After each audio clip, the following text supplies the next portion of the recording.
இன்றைக்கு 3ஆம் நாள். உழவுக்கு உறுதுணையா நிற்கும் மாடுகளுக்கு நன்றி செலுத்தும் விதமாக நம்ம இன்னைக்கு மாட்டு பொங்கலை கொண்டாடுகிறோம். எப்படி படை வீரர்கள்லாம் யானை குதிரையெல்லாம் பாதுகாத்தார்களோ அதே போல நம்ம விவசாயிகளும் மாடு காளை கன்றன் போன்ற கால்நடைகளை கொண்டாடும் நாள் இந்த நாள்.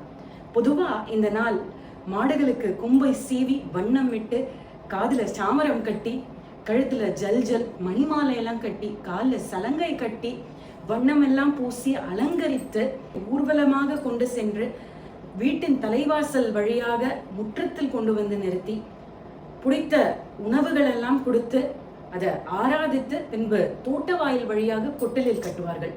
அதுக்கப்புறம் ஒரு சில நாட்களுக்கு எல்லா கால்நடைகளுக்கும் ஓய்வு கொடுப்பார்கள்.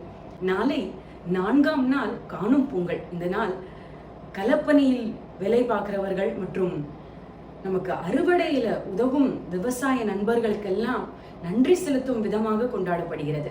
இந்த நாள் நம்ம பெரியவர்களிடம் ஆசி பெறது ரொம்ப விசேஷம். அது மட்டும் இல்லாம நம்மள யார் வந்து சந்தித்தாலும் ஒரு சிறிய அன்பளிப்போ இல்லை ஏதோ ஒரு பரிசோ நம்ம கொடுப்பது மிகவும் பாராட்டத்தக்கது. இந்த 4 நாட்களும் இந்திர பூஜை, அப்புறம் சூரிய பூஜை, அதுக்கப்புறம் விலங்குகளுக்கெல்லாம் பூஜை செய்து இந்த பொங்கலையே நம்ம நன்றி செலுத்தும் ஒரு பண்டிகையாக பாரத தேசம் முழுக்க மகர சங்கராந்தின்னு கொண்டாடி வருகிறோம்.